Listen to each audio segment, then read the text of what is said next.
যে ব্যক্তির প্রতি মাসে 15 থেকে 20 দিন স্বপ্নদোষ হয়, এক্ষেত্রে তার ফরজ গোসল করা লাগে প্রচন্ড শীতে। এখন তার করণীয় কি? তিনি কি তায়াম্মুম করতে পারেন? অবিবাহিত সন্তান থাকা অবস্থায় মা বাবা কি হজ বা ওমরা করতে পারেন? অনেকে বলেন সন্তানের বিবাহ না হলে বাবা মার হজ কবুল হয় না। এটা কতটুকু সঠিক? আমি বিবাহিত কিন্তু আমার মা বাবাকে ওমরা বা হজ করাতে চাই, এক্ষেত্রে তাদের হজ আল্লাহর কাছে কবুল হবে কিনা? রাগ কন্ট্রোল করার ও ধৈর্য বৃদ্ধি করার কিছু উপায় বললে কৃতজ্ঞ হব। আমি পশু চিকিৎসা করি, শরীরে গোবর এবং গরুর প্রসবের সিটা অল্প লাগলে পাক কিভাবে হওয়া যাবে? চলুন তাহলে আর বিলম্ব না করি, ইতিমধ্যে যে সমস্ত প্রশ্ন আমাদের কাছে চলে এসেছে সেই সমস্ত প্রশ্নের উত্তর দেওয়ার পালায় আমরা প্রবেশ করি। সাদ আপনি এদিকে লিখেছেন, রাগ কন্ট্রোল করার ও ধৈর্য বৃদ্ধি করার কিছু উপায় বললে কৃতজ্ঞ হব। রাগকে নিয়ন্ত্রণ করবার জন্য অবস্থার পরিবর্তন করা, যে অবস্থায় রাগ আসছে সে অবস্থা চেঞ্জ করে ফেলা, কোথাও রাগ আসছে সেখান থেকে চলে যাওয়া, দাঁড়ান থেকে বসে যাওয়া, বসে থেকে শুয়ে যাওয়া, এই জিনিসগুলো মানুষের রাগ কন্ট্রোল করতে সহায়ক ভূমিকা রাখে। দ্বিতীয়ত, অজু করলে, পবিত্রতা অর্জন করলেও আল্লাহ তাআলা তার রাগকে কমিয়ে দেন। তৃতীয়ত, আউযুবিল্লাহি মিনাশ শাইতানির রাজিম পাঠ করলে আল্লাহ তাআলা রাগ প্রশমিত করে দেন। সেই সাথে ধৈর্য ধারণ করবার জন্য ধৈর্যশীল মানুষদের সোহবত সান্নিধ্য, তাদের সাথে উঠা বসা করা, এটা অনেক সময় ব্যক্তির মধ্যে ধৈর্য সৃষ্টি করতে সহায়ক ভূমিকা রাখে। শাহিন পাটোয়ারি লিখেছেন, অবিবাহিত সন্তান থাকা অবস্থায় মা বাবা কি হজ বা ওমরা করতে পারেন? অনেকে বলেন সন্তানের বিবাহ না হলে বাবা মার হজ কবুল হয় না। এটা কতটুকু সঠিক? আমি বিবাহিত কিন্তু আমার মা বাবাকে ওমরা বা হজ করাতে চাই, এক্ষেত্রে তাদের হজ আল্লাহর কাছে কবুল হবে কিনা?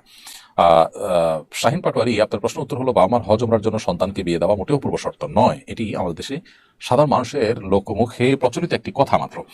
আসলে কোন সন্তানের কখন বিয়ে হবে না হবে, আদৌ হবে কিনা, আল্লাহ তাআলা ভালো জানেন। তো কোনো সন্তানের বিয়ের উপরে বাবা বা মায়ের হজ কখনো ডিপেন্ডেন্ট থাকতে পারে না, নির্ভরশীল থাকতে পারে না। এমনকি সন্তান যদি একাধিক থাকে এবং তারা যদি ছোট থাকে, তাহলে সেক্ষেত্রে একই কথা প্রযোজ্য হবে, যে সন্তান যদি আজীবন তারা যদি অবিবাহিত থাকেন, তাহলে কি বাবা মাকে হজে যাবেন না? হতে পারে যে ছোট হোক বড় হোক সন্তান বিয়ে করছেন না বা বিয়ে হচ্ছে না কোনো কারণে, তো সন্তানের বিয়ের জন্য কি বাবার হজ জুড়ে থাকবে? তো হলো না। হজের সাথে আসলে সম্পর্ক হলো আর্থিক সঙ্গতির, কারণ আর্থিক সঙ্গতি আছে তিনি হজ করবেন, আর্থিক সঙ্গতি নেই তারপরে হজ ফরজ হবে না।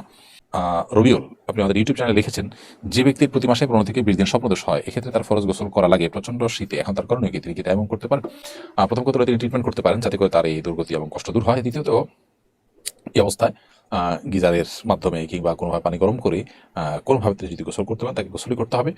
এবং এই যে অনেক বেশি স্বপ্নদোষ হওয়ার কারণে বেশি গোসল করতে হলো, এই জন্য তিনি আল্লাহর কাছে আজর পাবেন, কষ্ট সহ্য করবেন। আর যদি এইভাবে গরম পানিতে গোসল করার কোনো ব্যবস্থাপনা তার নেই এবং এভাবে নিয়মিত গোসল করার ফলে তিনি বড় ধরনের অসুস্থতার মধ্যে যেতে পারেন, এরকম আশঙ্কা হয়, তাহলে ভিন্ন বিষয়ের জন্য তার পুরো পরিস্থিতিকে কোনো আলেমের সাথে সাক্ষাৎ করে জানিয়ে তারপর উত্তর দিতে পারলে ভালো হয়।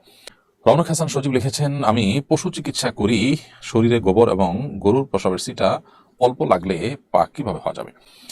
রওনক হাসান সজীব, আপনার প্রশ্ন উত্তর হলো, গরু গোবর এবং গরুর পেশাবের চিটা যদি লাগে, তাহলে সেক্ষেত্রে সেটা অবশ্যই নাপাক। যে জায়গা লেগেছে সেই জায়গা কতটুকুর মধ্যে লেগেছে সেটি মোটামুটি অনুমান করে ধরে আলতো করে ধুয়ে ফেলতে হবে, তাতে ইনশাআল্লাহ পুরো জামাটা বা পুরো শরীরটা পাক হিসাবে ধরতে হবে।